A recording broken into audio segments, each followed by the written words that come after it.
Let's listen into this exclusive conversation with the Chief Minister. Pushkar Singh Dhami जी 400 घंटे 17 दिन 41 श्रमवीर, ये पूरी चुनौती आपने स्वयं वहां खड़े होकर बिल्कुल एक प्रोजेक्ट की तरह, एक मिशन की तरह ऑपरेशन जिंदगी को स्पीयर हेड किया। खुद पुष्कर सिंह धामी आज इसके बारे में क्या कहेंगे? कितनी बड़ी चुनौती थी? जी नमस्कार। सबसे पहले तो मैं भगवान भौकनाथ जी का उनको प्रणाम करता हूँ, नमन करता हूँ कि उनकी कृपा से ये पूरा रेस्क्यू अभियान हमारा सफल हो पाया। इसमें लगे हुए एक एक कार्मिक को, एक एक एजेंसी के लोगों को, राज्य सरकार के, भारत सरकार के, विदेशों से आए हुए सभी का मैं, जिन्होंने एक एक व्यक्ति ने एनडीआरएफ, एसडीआरएफ, आईटीबीपी, सेना, सबका मैं धन्यवाद करता हूं कि उन्होंने रात दिन इस अभियान को सफलता तक पहुंचाने का काम किया।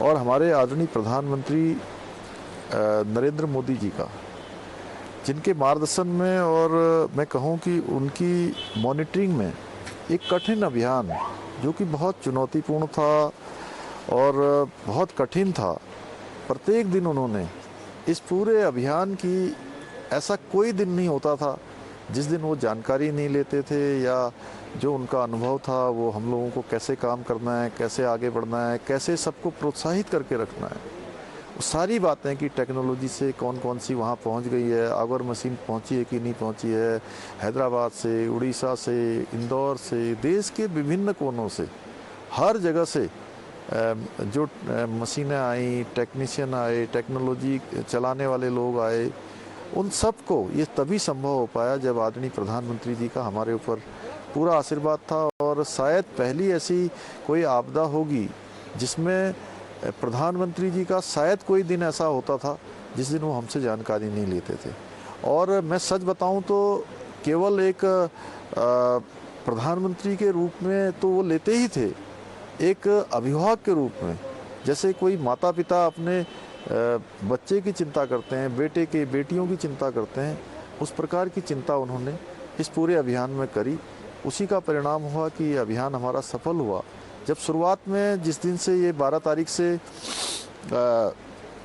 ये घटना हुई, उसके बाद शुरू में लगा कि ये अभियान आसानी से हो जाएगा और जेसीबी पोकलैंड से मलबा हटाने का काम शुरू किया गया, लेकिन कुछ समय के बाद वो रुक गया। जितना मलबा हटाते थे उससे कई गुना ज़्यादा मलबा ऊपर से आ जाता था। ऊपर से ऐसा लगता था कि पूरी की पूरी चट्टान ना आ जाए। उसके बाद पाइप डालने का काम शुरू हुआ। पाइप डालने का काम भी सोचा था कि शुरू में पाइप आसानी से अंदर चले जाएंगे, लेकिन कुछ समय के बाद वो भी काम रुक गया। फिर ऑगर मशीन लाई गई। ऑगर मशीन ने भी 21 मीटर गई और 21 मीटर जाने के बाद पूरा ऊपर से वाइब्रेशन होना शुरू हो गया, वो मशीन भी रुक गई। और फिर दोबारा से उस मशीन को पूरा निकाला गया, फिर डाला गया, सरिया बीच में आने लगे, गर्डर आने लगे, कुछ हाक रॉड आने लगी, तो मशीन चलना बंद हो गई। फिर चली तो उसके बाद 34-35 मीटर पर फिर बंद हो गई, फिर से दोबारा चलाई गई, फिर वो 48 मीटर पर जाकर बंद हो गई। 48 मीटर पर जब बंद हुई तो उसको थोड़ा और ज़्यादा प्रेशर दिया गया तो पूरी मशीन टूट गई, अंदर डैमेज हो गई पाइप के अंदर। अब वो बहुत चुनौतीपूर्ण, पूरी टूट गई, उसके टूट गई और उसको निकालना इतना कठिन था कि अंदर जाके आप पाइप के अंदर पहले उसके जो पंखे थे उन पंखों को काटना था और पंखों को काट कर एक एक मीटर करके उसको आगे काटना पड़ा। पहले पंखे काटिए, आप सोचिए कि पाइप के अंदर उसको गैस कटर से काट कर फिर आगे से पाइप को काटना कितना कठिन होगा। और ये करते करते हमारे 3-4 दिन लग गए इसमें। 3-4 दिनों के बाद पूरी टुकड़े टुकड़े करके वो मशीन बाहर निकाली गई। फिर आगे चेक किया गया तो आगे देखा तो पूरा का पूरा पाइप भी डैमेज हो गया। फिर वो पाइप को भी काटा गया आगे से 2 मीटर, वो पाइप को काट के फिर बाहर निकाला गया। फिर जाके ये हुआ कि मैनुअल किया जाएगा, उसमें गोरखपुर से और दिल्ली से जल बोर्ड के जो नीचे खुदाई करने वाले पाइप के अंदर से जाकर जिनको इसका अनुभव होता है वह सब लोग आए, उन्होंने फिर मैनुअल खुदाई करी और धीरे धीरे पुश करके उसको पाइप को 55 मीटर तक पहुंचाया। 55 मीटर पर गए तो फिर से ऊपर से मलबा गिरने लगा। चट्टाने। और कल जी। दिन में जब एक बार पूरे हाँ पूरे मीडिया में चलने लगा कि ब्रेक थ्रू हो गया है, उसके बाद फिर से पाइप बंद हो गया। वो पाइप जो है थोड़ा उसमें ऐसे संकेत उस तरफ आ रहे थे, उधर के लोगों ने बताया कि पाइप आने वाला है, लेकिन आया नहीं था। फिर वो चला काम, चलते चलते वो लगभग 7:30 पौने 8 बजे फिर वो पाइप आर पार दिखाई देने लगा। तो ये अभियान पूरा रहा है, बड़ा कठिन था। और धामी जी पूछना चाहूंगी, जो क्योंकि लोग कई थे, उनका बार भी उतार चढ़ाव इस पूरे बचाव कार्य में हुए। कभी लगा कि बस अब कुछ ही समय की बात है, ऐसा कई बार हुआ। और आपने जैसा कहा, कल 4:30-5 बजे ऐसा लगा कि सब बस बाहर आ जाएंगे किसी भी क्षण, लेकिन उसके बाद फिर रुकावट आई। ये जो उतार चढ़ाव हैं, इसमें आपकी व्यक्तिगत इमोशन भी इन्वॉल्व थी। वो कैसे आपने उसको महसूस किया? और जो आगे हौसला बढ़ाने का काम है अंदर फंसे हुए श्रमवीरों का और बाहर काम करने वाले सारे मददगारों का, आपने कैसे इसको पूरी तरह से संजो के रखा? देखिए नाविका जी, ये आपने ऐसा प्रश्न पूछा जो मेरे मन में बार बार चल रहा था। पहले दिन लगा कि मैंने कहा कि पहले दिन ऐसा लग रहा था कि ये जो जेसीबी से मलबा हट जाएगा वो नहीं हट पाया और कठिन हो गया। उसके बाद पाइप डालने का काम शुरू किया तो पाइप भी नहीं जा पाया। फिर पाइप डाला तो एक बार तेज़ी से पाइप गया 21 मीटर तक। 21 मीटर जाने के बाद फिर पाइप भी रुक गया। फिर उसको किसी तरह से बढ़ाया, 34 मीटर पर फिर रुक गया। फिर उसको एक दिन के बाद फिर बढ़ाया तो 48 मीटर पर जाके जो है पूरी मशीन वो हो गई। तो एक दिन 16 तारीख को तो ऐसी स्थिति हो गई कि लगा कि चारों तरफ अंधेरा है, लेकिन फिर भी मन में पूरा विश्वास था कि भगवान कृपा करेंगे, बौखनाक बाबा कृपा करेंगे, हमारे सभी देवी देवता कृपा करेंगे। इतने लोग अपनी दुआएं कर रहे हैं तो निश्चित रूप से सुकुशल बाहर निकलेंगे। फिर मैंने ये तय किया कि मैं खुद एक बार सभी जो श्रमिक भाई हैं उनसे अंदर जाकर मैं बात करता हूँ। मैंने बात करी तो उन्होंने हमसे कहा कि आप हमारी चिंता मत करिए, हम बिल्कुल ठीक हैं, आप अपना काम करिए और हम बिल्कुल स्वस्थ हैं। मैंने पूछा किसी दवाई की ज़रूरत तो नहीं है, कोई और परेशानी तो नहीं है? तो उन्होंने कहा बिल्कुल नहीं है, सब के सब हम मजबूत हैं। तो थोड़ा हमारा भी हौसला बढ़ा उनकी बात सुनकर। फिर उनके परिजनों से बात की, परिजनों ने भी इसमें पूरा सहयोग किया। और लेकिन जब 48 मीटर जाने के बाद फिर मशीन जब डैमेज हो गई तो वो थोड़ा कठिन स्थिति थी। उसके बाद ये लगा कि अब ये कैसे अभियान होगा। ऊपर से जो वर्टिकल ड्रिलिंग है वो भी तब तक हमने शुरू नहीं करी थी, उसके ऑप्शन तलाश लिए थे, लेकिन वो चूरा हमारा अंतिम ऑप्शन होता कि हम उसमें जब कोई सारे ऑप्शन बंद हो जाते। लेकिन ये ये जो पाइप डालने वाला जो काम था जिससे कल हमारे सभी भाई बाहर आए हैं, ये थोड़ा हमको सबसे आसान और सबसे जल्दी होने वाला काम था। लेकिन 48 मीटर में रुकने के बाद बहुत कठिन हो गया। फिर मैंने सोचा कि एक बार मैं देखता हूँ, चूँकि अंदर वालों को ये लग रहा होगा कि अब तो हम बाहर निकलने वाले थे, अब क्या परेशानियाँ आ गई, कहीं उनका हौसला कम ना हो, उनकी हिम्मत कम ना हो। तो मैंने फिर से जाकर अंदर जब बात करी तो उन्होंने मुझे कहा कि आप 1 हफ्ता नहीं, आप 10 दिन लगा लीजिए, बस आप हमको जो है अच्छे से बाहर का काम करिए, हम अच्छे से हैं अंदर, हमारी चिंता मत करिए। तो उससे हमारा भी प्रोत्साहन हुआ, हमारी हिम्मत बढ़ी और मैंने सबको बताया। फिर कंपनी के लोग और सर लोग जो काम में लगे हुए थे, कुछ को लग रहा था कि अरे ये काम रुक गया तो ये काम रुक गया तो मेरी जिम्मेदारी है क्या? मैंने सभी से कहा भाई इसमें किसी की भी व्यक्तिगत कोई जिम्मेदारी नहीं है और सबका ये हमारा सामूहिक प्रयास है, हम सब लोग मिलकर इसको करेंगे। हमारे प्रधानमंत्री जी पूरी तरह से रोज़ हमको वहाँ से इतना बड़ा हमको आशीर्वाद दे रहे हैं, हमारा मार्गदर्शन कर रहे हैं, हर प्रकार की चीज़ हमको उपलब्ध करा रहे हैं, इसलिए आप चिंता मत करिए। और पूरा देश इसमें एक साथ है, पूरा देश जैसे दुआएं कर रहा हो। कल देखिए पूरे देश के अंदर दिवाली जैसा माहौल एक दिन था। तो ये कहीं ना कहीं सबकी दुआएं थी, तो एक कठिन काम जो है सफल हो पाया। धामी जी, कुछ लोग सवाल भी उठा रहे हैं, कुछ लोग कह रहे हैं कि जिस तरह से वहां टनल बनाया गया वो शायद तरीका सही नहीं था। कुछ लोग कह रहे हैं कि रैट माइनर्स लाए गए, क्या इनको पहले लाया जा सकता था? ये समय बहुत लगा इनको बाहर निकालने के लिए। और कुछ लोगों का ये भी कहना है कि डायनामाइट जेसीपी इस्तेमाल ही नहीं करना चाहिए था और सरकार ने गलत काम किया। ये तमाम चीजें जब आप तक पहुंच रही थी, क्या कहीं पर कोई दुविधा, कोई डबल माइंडेडनेस या एक एक जहन पर कोई बोझ आपको महसूस हो? हमारी देखिए इस समय में सबसे बड़ी प्राथमिकता थी कि हमारे सभी श्रमिक भाइयों को बाहर निकालें, और वो सकुशल बाहर निकले हैं।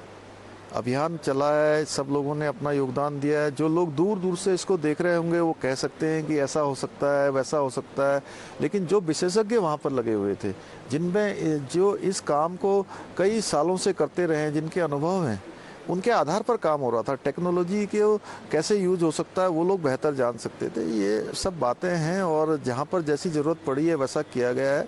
हाँ, सुरक्षा की बात है, इसकी समीक्षा की बात है, वो हमने पहले ही कहा है हम करेंगे, और भारत सरकार के स्तर पर इस पर पहले ही कह दिया गया है कि सेफ्टी ऑडिट होंगे। आज सबसे बड़ी बात है कि हमारे सभी मजदूर भाई वापस आए हैं, उनके परिजन, उनके चाहने वाले, पूरे देश के लोग, उनके अंदर ये है कि भाई सभी लोगों ने, जिन्होंने नज़दीक से इस अभियान को देखा है, वो जानते हैं कि इसमें जो सबसे अच्छे प्रयास हो सकते थे वो सबसे अच्छे प्रयास हुए।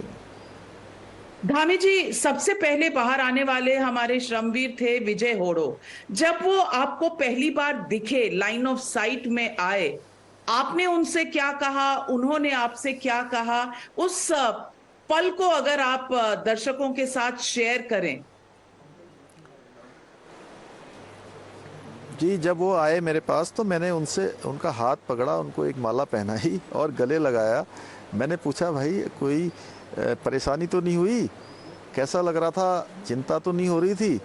बोले नहीं, शुरू में थोड़ा चिंता ज़रूर हो रही थी, लेकिन जब से हमने आपसे बात करी, सभी लोगों से हमारी बातचीत शुरू हो गई और हमको ये मैसेज मिलने लगा, आपने भी बताया कि प्रधानमंत्री जी रोज़ आप हमारे बारे में चिंता कर रहे हैं, तो हमारी चिंता दूर हो गई। हमें पूरा विश्वास हो गया था कि हम बिल्कुल सुरक्षित बाहर निकलेंगे।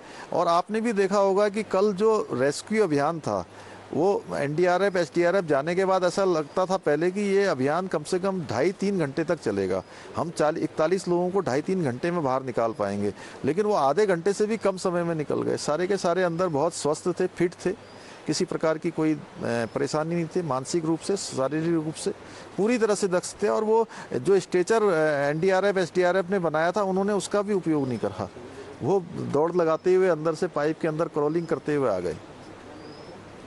बहुत बड़ी बात है ये। लेकिन धामी जी, हमारे देश में चुनाव हर वक्त होते रहते हैं और विपक्ष हमेशा अपनी राइफल तैनात करके रखता है, एकदम ठीक ठाक काम कर रही है कि नहीं। तो विपक्ष ने शुरू कर दिया, कैमरा बुलाओ। कांग्रेस पार्टी का ट्वीट था, कैमरा बुलाओ तो प्रधानमंत्री वहां पहुंच जाएंगे क्योंकि अब चुनाव का काम खत्म हो गया है। कुछ लोगों ने तो ये भी कहा, राहुल गांधी जी ने कहा कि क्रिकेट मैच में जाने का समय है प्रधानमंत्री को, लेकिन उत्तरकाशी जाने का समय नहीं है। ये तमाम चीजें जब विपक्ष ने कहा, इस पर आपका अपना क्या विचार है और आप विपक्ष को आज क्या कहेंगे? देखिए, मैं विपक्ष से यही कहना चाहूँगा कि पहले भी लोगों के समय में आपदाएं आती थी तो किस प्रकार से लोग वहाँ पर समय देते थे, किस प्रकार से उस समय के प्रधानमंत्री काम करते थे, ये भी लोगों ने देखा। और इस प्रकार से प्रधानमंत्री जी का चिंता करना, प्रत्येक दिन चिंता करना, और मैं सच बताऊं तो एक माता पिता जैसे अपने बेटे और बेटियों की चिंता करते हैं, उस प्रकार के उन्होंने चिंता करी है। आज पूरा देश उनके नेतृत्व में सुरक्षित है, और पूरे देश की और दुनिया की जितनी टेक्नोलॉजी है वो यहाँ पहुँची है। वो क्यों पहुँची? क्योंकि हमारे पास मोदी जी जैसा सशक्त नेतृत्व है, दूरदर्शी नेतृत्व है, इस सबको स्पर्श करने वाला नेतृत्व है, पूरे देश की परिवार की तरह चिंता करने वाला नेतृत्व है। इसके कारण से ही ये कठिन अभियान हमारा सफल हो पाया है। विपक्ष को तो चूंकि केवल कुछ कहना है इसलिए वो कह रहे हैं, लेकिन पूरी दुनिया देख रही है, पूरा देश देख रहा है कि किस प्रकार के प्रयास हुए हैं। लेकिन उनका कहना है कि बीजेपी और खासकर प्रधानमंत्री मोदी कैमरा जीवी हैं, और ये भी कयास लगाए जा रहे थे कि प्रधानमंत्री शायद स्वयं वहां पहुंचेंगे जब श्रमवीरों के बाहर आने का समय होगा। क्या कभी ऐसा कोई प्लान था? नहीं नहीं, ऐसा कोई प्लान नहीं था। देखिए, प्रधानमंत्री जी का ये कहना था शुरू से, और कि किसी भी प्रकार से वहाँ पर काम करने वाले लोगों को किसी प्रकार से डिस्टर्ब नहीं होना चाहिए। वहाँ पर मूवमेंट जितना कम से कम हो उतना होना चाहिए। और मैं भी ये सोच के कम से कम अंदर जाने की कोशिश करता था कि मेरे जाने से भी कोई दुविधा नहीं हो। बाद में मैंने ये कहा कि कोई यहाँ पर प्रोटोकॉल जैसी स्थिति नहीं होगी, तब जाके मैं वहाँ रोज़ जाता था, रोज़ समीक्षा अलग से करता था। वहाँ के काम को किसी प्रकार से कोई डिस्टर्ब करने जैसी कोई योजना नहीं थी। हाँ, प्रधानमंत्री जी का प्रत्येक दिन, ऐसा कोई दिन नहीं था जिस दिन वो जो है एकदम बारीकी से इस अभियान की जानकारी नहीं लेते हों। उन मजदूर भाइयों के स्वास्थ्य के बारे में पूछते थे, उनकी दवाइयों के बारे में, उनका ऑक्सीजन, भोजन और टेक्नोलॉजी ने कितना काम किया है, पाइप कहाँ तक पहुँचा है, ऊपर से वर्टिकल ड्रिलिंग की क्या स्थिति है, वो सारी की सारी जानकारियाँ लेते थे। और उनके परिजनों का क्या इंतजाम किया गया है, परिजन कहाँ हैं, कहाँ रुके हैं, उनकी कैसी स्थिति है, उनसे बात हुई है कि नहीं हुई है, वो सारी बात वो रोज़ पूछते थे। कहीं मैं नाविका जी, मैं भी इतने सालों से राजनीतिक क्षेत्र में, सामाजिक क्षेत्र में अपने छात्र जीवन से काम कर रहा हूं। मैंने कभी किसी प्रधानमंत्री के बारे में नहीं सुना है कि 17 दिन तक रेस्क्यू चला हो और 17 दिन तक एक दिन भी ऐसा नहीं हुआ हो कि प्रधानमंत्री जी ने जो है उस पर बात नहीं की हो। कांग्रेस के लोगों को ये दिखाई नहीं देता है कि जो आज पूरे देश की जो ये दशा है, पूरा देश जिस प्रकार से आज सशक्त हुआ है, जिस प्रकार से देश आज सुरक्षित हाथों में है, आज 4 धाम जाने वाले लोगों को जिस प्रकार से सुविधाएं मिली हैं, ये पूरी दुनिया देख रही है। कुछ लोग कह रहे हैं कि ये निर्माण कार्य बंद होना चाहिए। आपको लगता है कि ये जो 4 धाम वाला प्रोजेक्ट है, इसमें इस हादसे की वजह से कोई रुकावट होगी? नहीं नहीं, देखिए, ऐसा है कि हमने कहा है कि अगर कहीं पर कोई कमी है तो उसकी जांच करेंगे, समीक्षा करेंगे। और 4 धाम ऑल वेदर रोडें बहुत अच्छे से बनी हैं और भी कई सारे काम बहुत अच्छे से हो रहे हैं। उससे पूरे देश दुनिया के लोगों को, उत्तराखंड आने वाले लोगों को सुविधाएं हुई हैं। आसानी से 4 धाम के दर्शन कर रहे हैं, उत्तराखंड के देव दर्शन कर रहे हैं। तो इकोलॉजी, इकोनॉमी दोनों की चिंता होगी। और कुछ वहां स्थानीय लोगों का कहना है कि जो कंपनियां वहां कंस्ट्रक्शन कर रही हैं, उन्होंने बाबा बौकनाग का एक प्राचीन मंदिर नष्ट कर दिया और ये प्रकोप उसकी वजह से है। ये अलग सा सवाल है, लेकिन पूछना चाहती हूँ, क्या इस पर विश्वास है आपका? मैंने शुरू में कहा कि बाबा बौकनाग की कृपा से ही ये अभियान सफल हुआ है। उनका आशीर्वाद था, इसीलिए उनकी कृपा थी, अभियान सफल हुआ है। और बाबा बौकनाग का एक भव्य मंदिर वहां पर बनाया जाएगा, ये हम लोगों ने तय कर लिया है। और सवाल ये भी उठ रहे हैं कि जिस तरह से काम हुआ, शायद कुछ जल्दी होता, शायद कहीं ना कहीं कुछ कमियां रही। विपक्ष के इन सवालों का आप क्या जवाब देंगे? देखिए, विपक्ष को केवल सवाल करने हैं, विपक्ष को काम दिखाई नहीं देता। यहाँ पहले भी आपदाएं आई हैं, ये 4 धाम ऑल वेदर पहले भी बन सकते थे, ये आज बन रहे हैं और ये सब काम आज ही हो रहे हैं। तो विपक्ष को कुछ कहना है इसलिए कह रहे हैं। उनके जवाबों का यही, उनके प्रश्नों का यही जवाब है कि देश आगे बढ़ रहा है और भारत का मान सम्मान पूरी दुनिया के अंदर बढ़ रहा है, उत्तराखंड तेजी से आगे बढ़ रहा है। और 17 दिन टनल में रहने के बाद भी सारे मजदूर भाई स्वस्थ एवं फिट होकर बाहर आए हैं, सभी प्रसन्न हैं, उनके परिवारजन सब प्रसन्न हैं।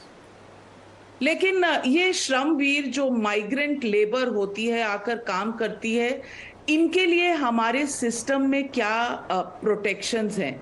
कोई लीगल कवर है, कोई एम्प्लॉयमेंट कॉन्ट्रैक्ट्स हैं? क्योंकि डॉक्टरों का भी कहना है कि इनकी जो मनोस्थिति है अभी सही है, लेकिन आगे चलकर डर, डिप्रेशन के कई आशंकाएं जताई गई हैं। इस पर एक होलिस्टिक कोई फैसला लिया है आपकी सरकार ने या केंद्र सरकार ने?